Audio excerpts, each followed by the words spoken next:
বিসমিল্লাহির রহমানির রহিম। সুপ্রিয় শিক্ষার্থীরা, আজকে আমি তোমাদের সামনে যেই টপিকটা নিয়ে আলোচনা করব সেই টপিকটা হলো অ্যালকোহল। অর্থাৎ আজকের আলোচনার বিষয় হচ্ছে অ্যালকোহল। আমরা অ্যালকোহল নিয়ে আজকে কথা বলবো, অ্যালকোহলের বিস্তারিত আলোচনা করার চেষ্টা করব। তোমরা প্রথম থেকে শেষ পর্যন্ত ভিডিওটা যদি দেখো তাহলে অ্যালকোহলের এ টু জেড জানতে পারবা। অ্যালকোহল কি? প্রথমে আমাদের বিষয় হচ্ছে অ্যালকোহল কি। অ্যালকোহল হচ্ছে, তোমরা অ্যালিফিটিক অ্যারোমেটিক হাইড্রোকার্বন সম্পর্কে আমি বিগত ক্লাসগুলোতে আলোচনা করছি। তোমরা ওই ক্লাসগুলো যদি দেখে থাকো তাহলে তোমরা বুঝবা খুব সহজেই যে আসলে অ্যালিফিটিক এবং অ্যারোমেটিক হাইড্রোকার্বন কি। তো অ্যালিফিটিক এবং অ্যারোমেটিক হাইড্রোকার্বন থেকে আসলে আমরা অ্যালকোহলটাকে বোঝানোর চেষ্টা করব। কারণ অ্যালিফিটিক অথবা অ্যারোমেটিক হাইড্রোকার্বনের এক বা একাধিক হাইড্রোজেন পরমাণু যদি এক বা একাধিক ওয়েস্টমূলক দ্বারা প্রতিস্থাপিত হয় তাহলেই মূলত অ্যালকোহল তৈরি হয়। এখন আমি আলোচনা করব অ্যালকোহলের শ্রেণীবিভাগ নিয়ে। আমরা সংজ্ঞাতে যেহেতু বলছি যে অ্যালিফিটিক এবং অ্যারোমেটিক হাইড্রোকার্বনের হাইড্রোজেন ওয়েস্টমূলক দ্বারা প্রতিস্থাপিত হলে অ্যালকোহল তৈরি হয়, সেহেতু অ্যালকোহলগুলোকে আমরা প্রধানত দুই ভাগে ভাগ করব। একটা হচ্ছে অ্যালিফিটিক অ্যালকোহল আর একটা হচ্ছে অ্যারোমেটিক অ্যালকোহল। তো অ্যালিফিটিক অ্যালকোহলগুলো কোনগুলো? এই যে যেমন এখানে আমি লিখে রাখছি CH3CH2H, এটা হচ্ছে একটা অ্যালিফিটিক অ্যালকোহল।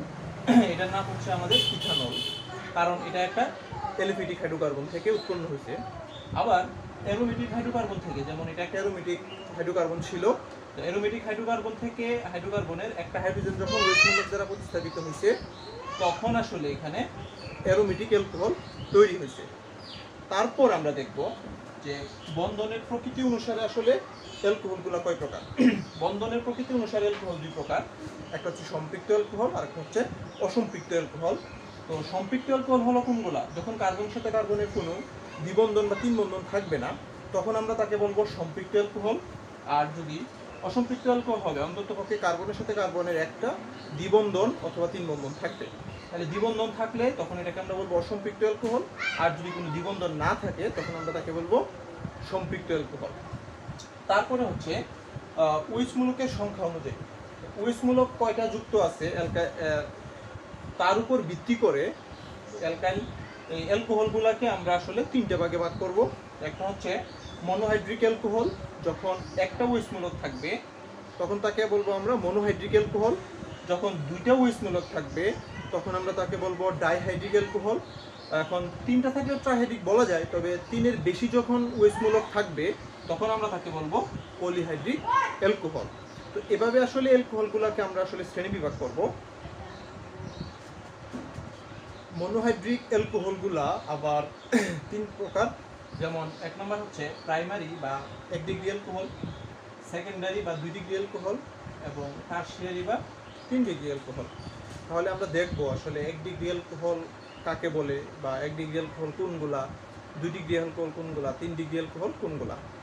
দেখো ওয়েস্টমূলক, এই যে ওয়েস্টমূলক কার্যকরীমূলক এখানে, তো এই ওয়েস্টমূলক যেই কার্বনের সাথে যুক্ত, এই যে এই কার্বনটার সাথে ওয়েস্টমূলকটা যুক্ত, ওয়েস্টমূলক যে কার্বনের সাথে যুক্ত সেই কার্বন কয়টা কার্বনের সাথে যুক্ত তার উপর ভিত্তি করে আসলে 1 ডিগ্রি 2 ডিগ্রি 3 ডিগ্রি অ্যালকোহলকে চেনা যায়।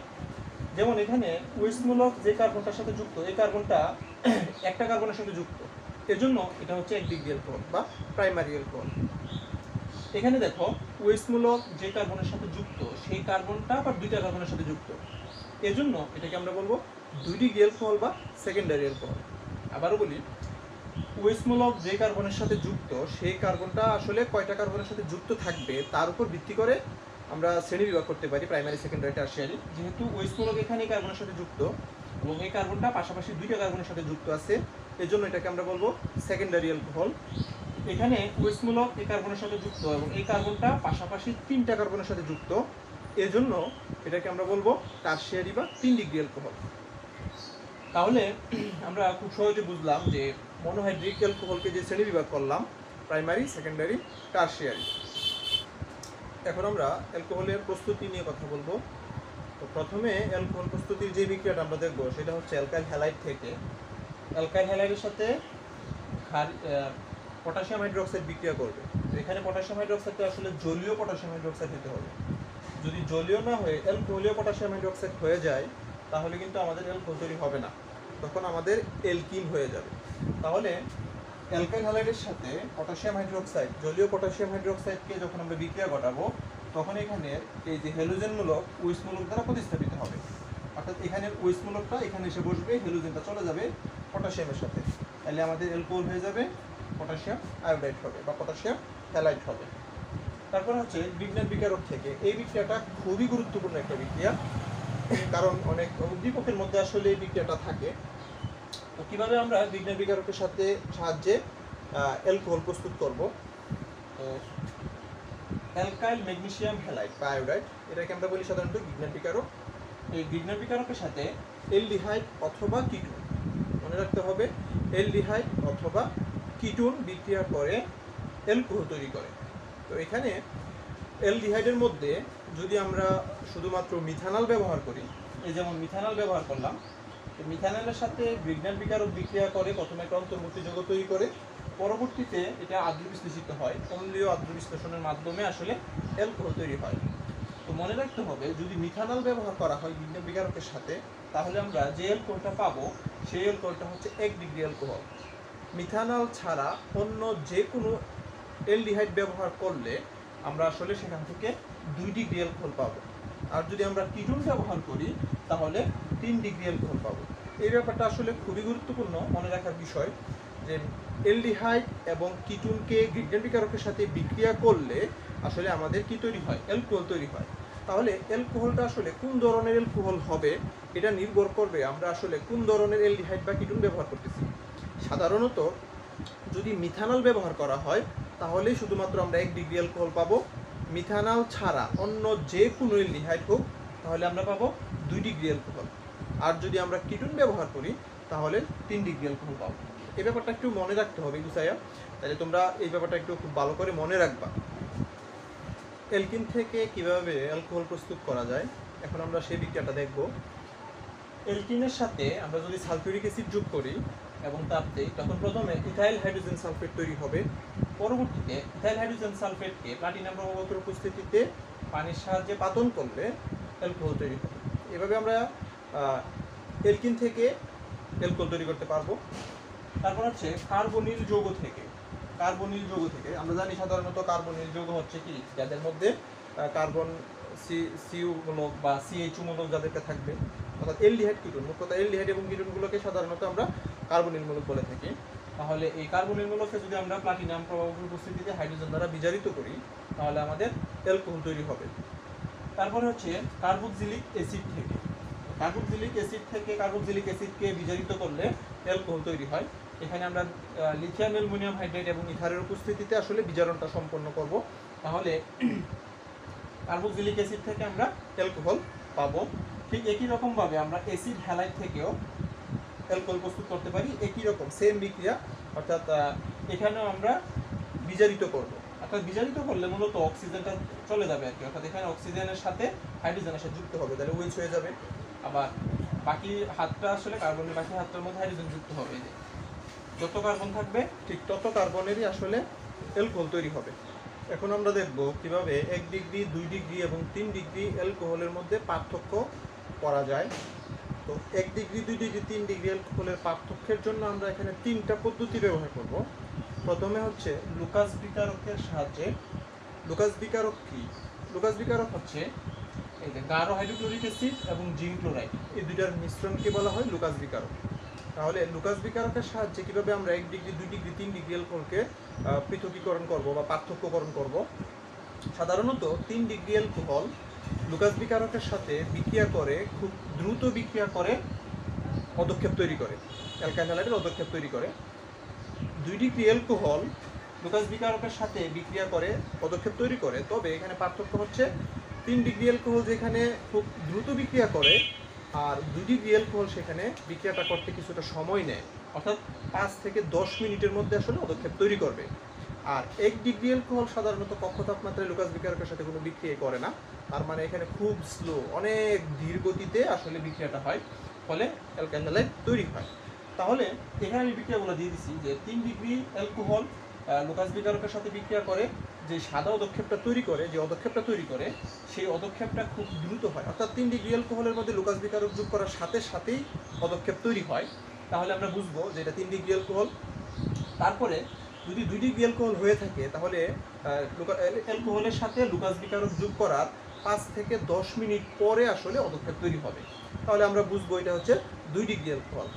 আর যদি সাধারণত কক্ষ তাপমাত্রায় বিক্রিয়া করে না, তাপ দেওয়ার পর যদি আস্তে অনেক ধীরে বিক্রিয়াটা হয়, অর্থাৎ অনেক একটা লং টাইম পরে যদি আসলে অদক্ষেপটা পড়ে, তখন আমরা বুঝবো এটা হচ্ছে 1 ডিগ্রি অ্যালকোহল। মোট কথা হচ্ছে তুমি 3টা টেস্ট টিউবের মধ্যে অ্যালকোহল নিলা, এখন কোনটা 1 ডিগ্রি অ্যালকোহল, কোনটা 2 ডিগ্রি অ্যালকোহল, কোনটা 3 ডিগ্রি অ্যালকোহল, সেটাকে পার্থক্য করার জন্য বা পৃথক করার জন্য তুমি কি করবা, তুমি তিনটার মধ্যেই সাথে সাথে কি দিবা, অল্প অল্প করে লুকাস বিকারক যোগ করবা। যদি দেখো যেই টেস্ট টিউবে লুকাস বিকারক যোগ করার সাথে সাথে অদক্ষেপ পড়ে গেছে, তাহলে তুমি বলবা এটা হচ্ছে 3 ডিগ্রি অ্যালকোহল। তারপরে 5 থেকে 10 মিনিট পরে যেটার মধ্যে অদক্ষেপ পড়বে সেটা হবে 2 ডিগ্রি অ্যালকোহল, আর যদি অনেক সময় পর অদক্ষেপ পড়ে তখন হবে 1 ডিগ্রি অ্যালকোহল। এখন দেখবো জারণের মাধ্যমে কিভাবে 1 ডিগ্রি, 2 ডিগ্রি, 3 ডিগ্রি অ্যালকোহলকে পার্থক্য করা হয়। 1 ডিগ্রি অ্যালকোহলকে জারিত করলে প্রথমে অ্যালডিহাইড তৈরি হবে, তারপর যখন আবার জারিত করবা তখন হবে কার্বক্সিলিক অ্যাসিড। অর্থাৎ ইথানল থেকে প্রথমে ইথানলকে জারিত করলে প্রথমে হবে ইথানেল, ইথানলকে আরও জারিত করলে হবে ইথানোইক অ্যাসিড। মানে 1 ডিগ্রি অ্যালকোহল জারিত হয়ে প্রথমে অ্যালডিহাইড, তারপরে অ্যাসিড তৈরি করবে। 2 ডিগ্রি অ্যালকোহলকে জারিত করলে হবে কিটোন।